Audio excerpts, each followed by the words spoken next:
Alright, continuing the history of Bond, we have View to a Kill, which, good lord, my god. Like, people have said this is one of the worst James Bond movies and say it's the worst of Roger Moore's movies. Honestly, it's on par with the rest of Roger Moore's films, to be honest. I think I'm going to have a tough time ranking Roger Moore. More so than I did with Connery, because they're all goofy, wacky, stupid movies. So we'll see where it goes. But this one, on par with most of the ones. But what really kind of makes this a little bit better for me in my mind is the theme song by Duran Duran, View to a Kill. Man, finally, we get something more than a boring snooze fest of a theme song. This was fantastic. The best since Live and Let Die, honestly. The best theme song since Live and Let Die. And that's saying a lot because that was Roger Moore's first Bond film. This is Roger Moore's last Bond film, so it's saying a lot. The plot revolves around a man named Zorin, played by Christopher Walken, as he plans to blow the San Andreas Fault with seawater and explosives. We get a couple of Bond girls, sort of. We have Mayday, played by Grace Jones, who is the last of the non-GoldenEye playable characters we have met. So if you're playing your GoldenEye playable, non-GoldenEye playable characters, multiplayer playable characters, bingo, you now have a bingo. The bingo being Oddjob, Baron Samedi, Jaws, and Grace Jones. I know it's only 4, but... or Mayday. But, yes, and Grace Jones is intimidating as hell. There is some problems. It starts off with a hell of a scene with Bond in Siberia, skiing and then snowboarding. He skis, and then when the skis break, he uses a snowboard to a cover of California Girls by the Beach Boys.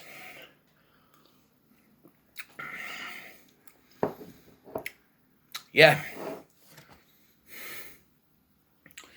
And then we go on with our main plot. We get the theme song, which is kick-ass, like I mentioned, and then we go to the main plot. We see him walk in. Moneypenny's not in the office, and then there's the pink hat. And apparently they're going to the horse races to watch this Zorin.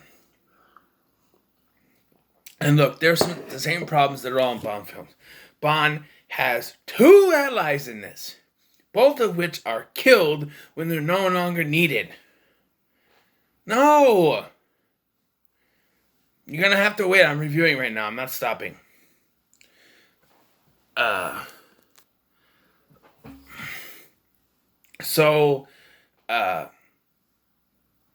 was it? Anyway, both of which are killed. There's this guy that he has disguised as his butler. And he gets killed off in a car wash thanks to Grace Jones. And then... Go away! And then there's a CIA guy who gets killed off. Also thanks to Grace Jones, I think, or maybe some other spy. General Global has more of an antagonistic role in this than he does in most of the others. I know there was one where he showed up to get something. Was it the man with the golden gun? Or another one where he showed up for something and Bond, destroyed it? But, yeah. No, I'm not answering the door. You called me in the middle of a review. You can wait. So, anyway. Yeah, there's that old adage that, he has his allies only good enough until they're not needed anymore, and then they're killed off within the film. The Bond girl in this, played by Tanya Roberts, rest in peace. She's fine, but she gets annoying during the fire scene where she starts yelling out, James, James, don't leave me, James, don't leave me. She's annoying at that point. And then Mayday seems to turn on his side, and then she explodes at the end. And you see Zoran actually kind of feels him. He's like, Mayday. And then, poof, explodes. The rest of the MI6 people are fine. Q, still good as always. Robert Brown is M, still decent. And, Moneypenny, of course. The rest, to be honest, I dozed off a little bit during some of the boring parts. There's a lot of boring parts. A lot of walking to doors and talking and having meetings with people. Look, one of the biggest complaints I have in all of these is that these things are so long.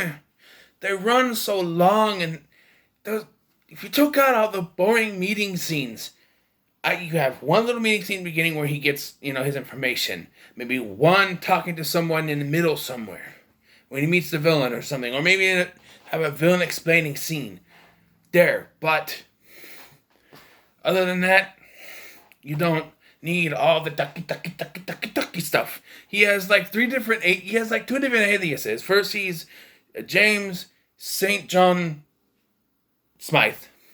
St. John Smythe being his last name. And then he becomes James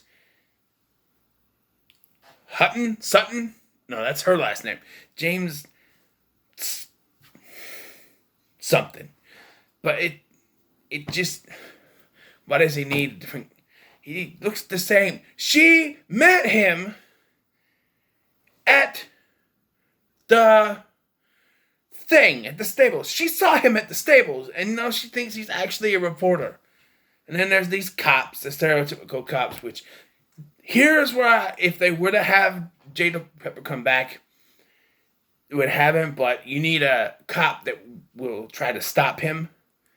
And so, Matt, quit calling! I'm not going to answer until I'm done with this review. Okie dokie dokie dokie. You can wait. I'm going to get cracked so bad when he gets up here. But, so anyways. Yeah. The fire thing, like, Zoran, he starts the fire. He uses the gun. His fingerprints are on the gun.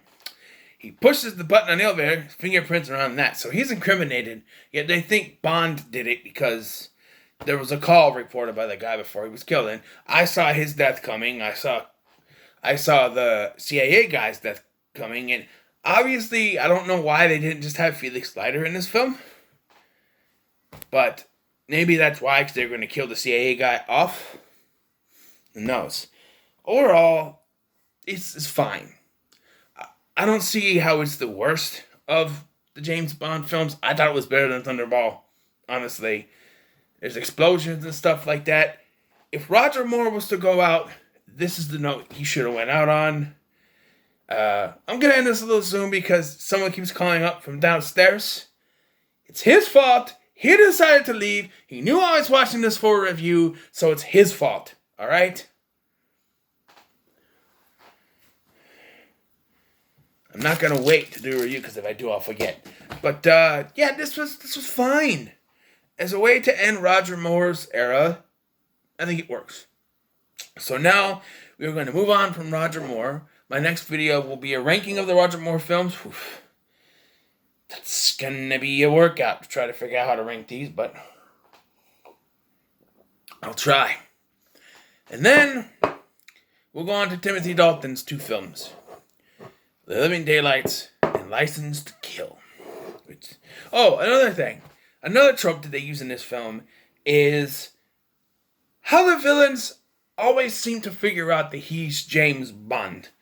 Like Blofeld in Majesties, having never actually met him before in that continuity. Well, yes, he has, but he hasn't because they adapted the book. And then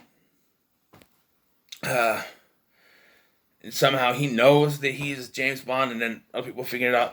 All he has to do is, take up pictures, and then it comes across his computer screen. James Bond, License to Kill. It's really?